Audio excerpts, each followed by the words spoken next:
Jadi pilihan saya apa ya? Mungkin saya juga berpikir melengkapi variabel kali ya. Karena Gitu semuanya ya? sudah di sana, jadi Gitu kita ya? cari yang lain. Iya. Tapi saya lebih ke passion sih. Memang dari muda jiwa kepedulian saya itu tinggi dan saya pada saatnya saya berpikir ya memang kalau kita memiliki kepedulian tinggi dan ingin membantu banyak orang, jalur politik yang menurut saya, hemat saya itu paling memungkinkan. Khususnya Iya. partai politik. Iya. Assalamualaikum warahmatullahi wabarakatuh. Salam sejahtera untuk kita sekalian. Om Swastiastu, Namo Buddhaya, salam kebajikan. Tribuners dan pemirsa Warta Kota, bersama saya Domo Ambarita, Wakil Direktur Pemberitaan Tribun Network dan pemimpin redaksi Warta Kota. Sore ini kita bincang-bincang kembali dengan tokoh spesial. Kali ini kita bertemu dengan tokoh muda, namanya juga, dan mengurusi anak muda. Selamat siang Mas Dito. Siang Mas. Apa Atau kabar? Pak. Ya, Mas boleh lah ya, biar Mas lebih Dito, muda ya. kakak ya lebih muda ya. Kak Dito bagaimana kabar? Baik Pak. Mas. Tribuners, barangkali nama beliau masih hit ya. Tepat 14 hari lalu, tanggal 3 April, Kak Dito ini nama lengkapnya adalah Aryo Bimo Nandito Aryo Tejo. Oh semua ini udah cocok nih, Satrio Piningit nih. Ampun. Kak Dito ini adalah Menteri Pemuda dan Olahraga yang baru dilantik Presiden Jokowi tanggal 3 April lalu. Tribuners supaya tahu, usia beliau baru 32 tahun. Siap. 32 tahun sudah jadi menteri. Kak Menteri, apakah ini sesuatu jabatan yang surprise di usia 32 tahun sudah jadi menteri? Sangat surprise lah, sangat terkejut. Kan Iya. kita tidak ada yang bisa menyangka dan momentumnya juga mengagetkan kan. Tiba-tiba Pak Zainuddin Amali memilih untuk fokus di PSSI, jadinya terjadi ya kita bilang dinamika, dan ternyata yang diminta dan dipilih yang berusia relatif sangat muda. Jadi ya ini suatu hal yang tidak bisa kita bayangkan sebenarnya. Kak Dito, saya tadi coba searching dan informasi dari staf Bapak bahwa selama Republik Indonesia ada 14 menteri. Dan 2 di awal itu adalah Pak Wikana dan Supeno, sama-sama 32 tahun. Oh iya. Jadi sama-sama 30 tahun dengan Kak Dito. Beliau itu yang pertama di era Pak Karno dan yang kedua juga Pak Karno, sama-sama 32 tahun. Berarti ini prestasi yang luar biasa tuh Kak Dito. Ya, yang pasti saya anggap ini anugerah ya Pak. Kalau prestasi saya belum bisa bicara karena kan kita dipilih, tapi kita belum terbukti. Jadi sekarang waktunya membuktikan. Ini ajang pembuktian ya ke Ajang depan pembuktian, ya. betul. Kak Dito boleh dong cerita, kemarin siapa sih yang menghubungi pertama kali bahwa Kak Dito akan jadi menteri? Jadi memang dari sebelum dipelantikan, Pak Ketum kami, Pak Erlangga Hartarto memanggil beberapa kader yang secara resmi beliau ajukan untuk mengganti Pak Zainuddin Amali setelah beliau resmi mundur dari kabinet. Tetapi kita dilantik 3 April, hari Senin, saya baru ditelepon itu hari Minggunya. Minggu sore saya ditelepon ajudan Presiden, diminta ngadep Bapak hari Senin, kemudian Pak Ketum Erlangga memanggil saya ke rumah dan memberitahukan situasinya. Baik.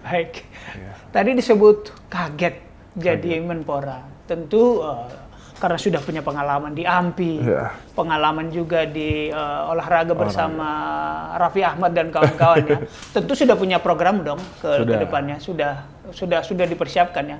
Boleh dong diceritakan Pak Menteri, barangkali 3 prioritas utama dah. Ya, 3 prioritas utama pasti tadi tentang pengelolaan tim kontingen Indonesia untuk kita hadapi multi event internasional ya, SEA Games, Asian Games, sampai Olimpiade, dan juga tidak lupa atlet-atlet difabel yang akan mengikuti para Games, para Asian Games dan Paralimpik. Dan untuk olahraga ya kita harus juga udah menggenjot ekosistem sport industri dan talent scouting di level usia dini, pendidikan sampai regional, dimulai dari desa, itu yang diharapkan oleh Pak Presiden dan itu memang semangat saya waktu saya bercerita ke Bapak Presiden. Dan yang pasti itu olahraga. Kalau olahraga sebenarnya kementerian ini sudah lebih matang dan sudah bisa dibilang sistemnya berjalan dengan maksimal. Yang pasti aim saya adalah menjadikan kementerian pemuda dan olahraga ini menjadi kementeriannya generasi milenial dan Gen Z. Jadi sektor pemudanya ini akan insya Allah kita banyak melakukan inovatif dan juga memaksimalkan program-program yang akan berjalan di lebih banyak di sektor wirausaha, kreativitas dan juga profesionalitas. Jadi kita menyiapkan generasi muda ini siap untuk menghadapi dunia setelah pendidikan. Karena tadi ada dua nomenklatur ya, pemuda dan olahraga. Kalau olahraga relatif siap, tapi pemuda ini yang pemuda berat, memang dari postur anggaran itu sangat jomplang dengan olahraga. Saya bisa dibilang 5% bahkan 10% dari total anggaran di Kemenpora. Yang sisanya adalah olahraga. Tetapi ya itu dia, alhamdulillah kita kan masih muda, dituntut kreatif, jadi kita mengedepankan Kemenpora ini bukan hanya pelaksana di internal, tapi kita harus menjadi orkestrator dan dirijen di sektor kepemudaan. Jadi kita akan banyak melakukan kolaborasi dengan berbagai pihak dan stakeholder. Gitu. Ya menarik, karena memang kita lihat kalau sensus penduduk 2020, betul.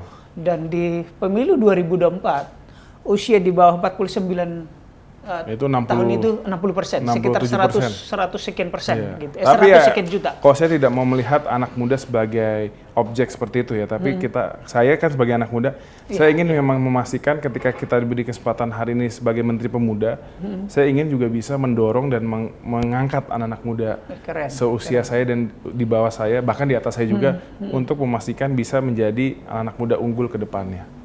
Kira-kira ada program yang sudah terpikir yang konkret untuk anak-anak muda ya, ini? Jadi sekarang yang kita akan rencanakan adalah pertama mendorongnya dibentuknya prestasi hub. Jadi kita membuat wadah ini, anak muda itu bisa menemukan akses dan kesempatan dan juga knowledge. Jadi 3 hal itu yang kita akan fokuskan. Karena mungkin selama ini sudah ada dilakukan, tapi mungkin tidak terlalu masif dan maksimal ya. Jadi tidak terintegrasi. Jadi kan menurut saya yang namanya anak muda itu mereka butuh diberi kesempatan, pengetahuan dan juga jaringan. Itu tadi akses ya. Akses. Punya ilmu tetapi punya akses ya kan. Iya, baik. Kak Menteri, ini menarik juga. Usia 32 tahun sudah memimpin AMPI. Mulai kapan memimpin AMPI? Mulai kapan berorganisasi? Ya, ini kan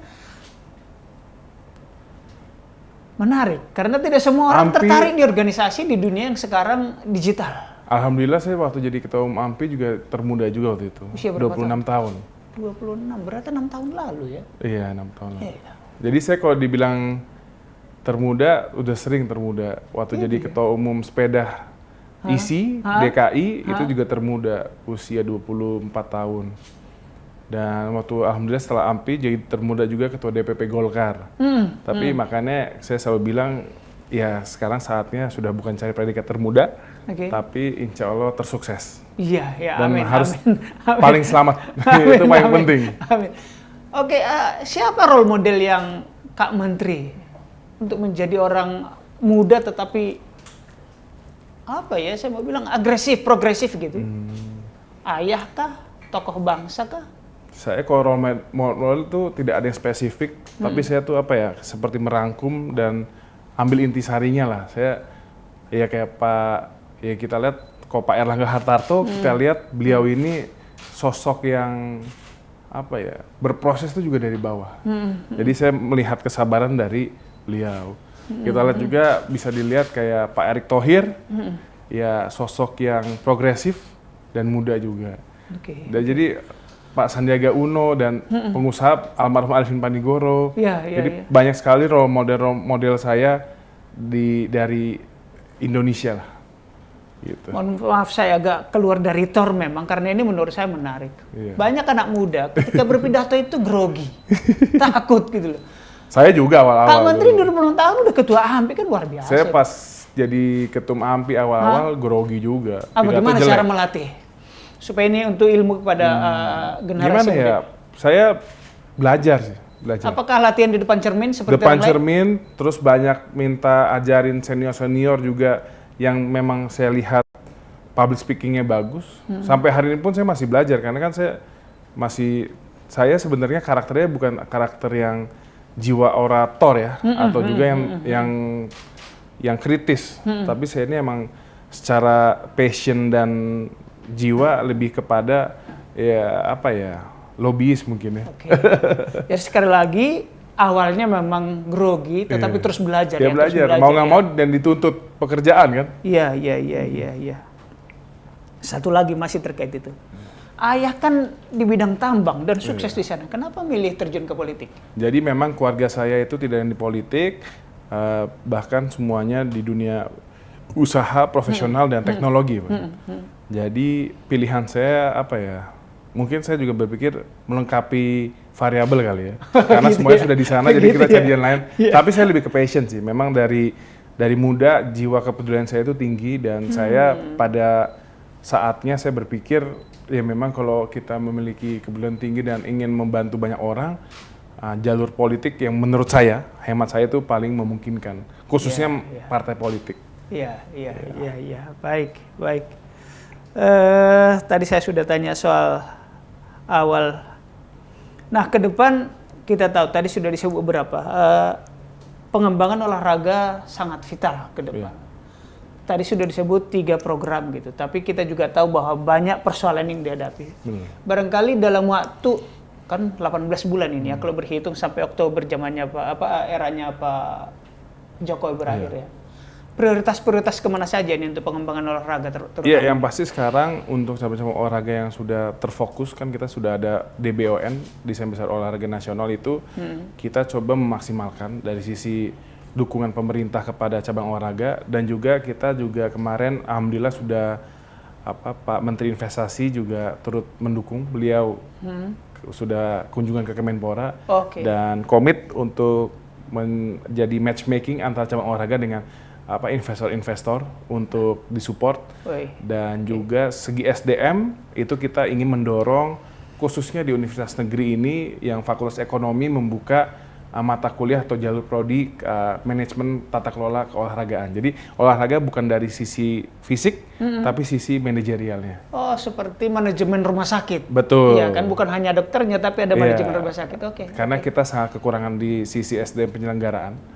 Dan juga untuk atlet kita ingin mendorong adanya beasiswa semacam LPDP tapi khusus sektor dari olahraga dari Kemenkeu dan Kemdikbud. Jadi biar anak-anak yang dari usia dini sudah fokus di atlet, mereka setidaknya ada suatu jaminan dan juga keyakinan dan apresiasi bahwa kelak ketika mereka ingin kuliah itu sudah ada yang support. Jadi kita kan ingin atlet kita ini juga terisi kan secara ilmu. Jadi karena atlet ini kan dunia maksimal di usia 35 sampai 40 tahun di atlet mungkin udah dianggap kakek. Nah, kehidupan setelah itu kan kita harus memberikan. Jadi pondasinya itu salah satunya pendidikan. Apakah sudah ada pendekatan atau diskusi dengan LPDP? Sudah. Targetnya berapa siswa atau semua yang berprestasi?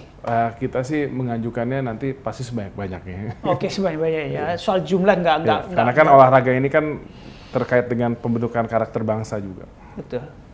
Kak Menteri kan di Indonesia ada 50-an cabang olahraga ya. Apakah lebih ya? Apakah dari semua cabang olahraga ada yang ke sana atau yang prestasi menonjol saja? Yang kemana nih, Mas? Yang mendapatkan beasiswa itu. Oh, kalau itu semua. Semua ya? Semua. Tapi memang ke depan dengan adanya Desain Besar Olahraga Nasional ini, memang kita dipersempit fokus cabang olahraga ini yang harus ibaratnya di fokusan pemerintah itu ada jumlahnya 14 cabang olahraga.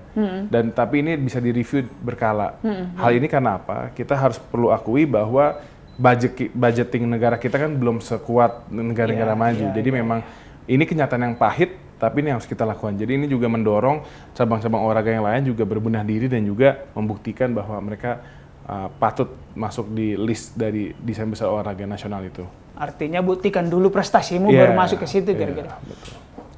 Sepak bola, Liga 1, Liga 2, Liga 3. Kemarin kan sempat ditutup Liga 2, Liga 3. Target ke depan seperti apa ini? Ya, seperti di pidato saya kemarin di penutupan Liga 1, kita mendorong segera diadakannya Liga 2 dan Liga 3 agar potensi-potensi atlet ini yang sudah terkumpul itu bisa ada penyaluran bakatnya. Mungkin di waktu dekat kita akan ada event di Bali. Kemarin ada tahu sedikit sentimen Israel. Upaya Pak Menteri memang kemarin sudah ada menemui Gubernur Bali. Nah, bagaimana optimisme menyelenggarakan acara ini? Kemarin kita sudah, alhamdulillah kita udah ketemu ya dengan seluruh pihak dan di tempat ada saya sebagai Menpora, ada Raja Sabta Oktohari sebagai Presiden National Olympic Committee yang juga Ketua Penyelenggara World Beach Game dan Gubernur Bali. Ya kita udah menemui satu titik temu dan sepakat lah. Tapi memang ya kita tidak akan keluar dari aturan dan konstitusi. Siap. Kak Menteri, 2 pertanyaan terakhir. Adakah titipan khusus dari Pak Jokowi ini harus dibenahi ini secara detail? Tadi sih yang harus sebenarnya udah disampaikan tadi. Udah saya sampaikan tadi. Jadi olahraga itu masalah efisiensi yang ada pemborosan terkait kontingen. Pokoknya kita harus semuanya terukur. Diadakannya talent scouting liga-liga dari dini sampai di kedaerahan dan juga kepemudaannya itu diarahkan menjadi yang lebih kreatif, entrepreneur dan juga profesional. Gitu, Mas. Oke. Tadi saya baca slogan di bawah, saya baca saja, saya foto. Kemenpora harus terus menjadi lembaga yang akuntabel dan informatif, berorientasi pada pemberdayaan pemuda dan peningkatan prestasi olahraga Indonesia. Apa artinya itu dan kenapa harus ditaruh di bawah? Jadi itu semangat kita bahwa saya taruh akuntabel di awal karena apa? Ini kan pemerintahan, kita mengelola anggaran negara. Akuntabilitas itu sangat penting dan ini untuk jangka panjang, keselamatan bagi semuanya. Informatif, kenapa?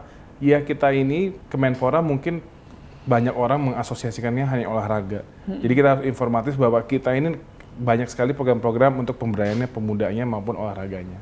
Baik.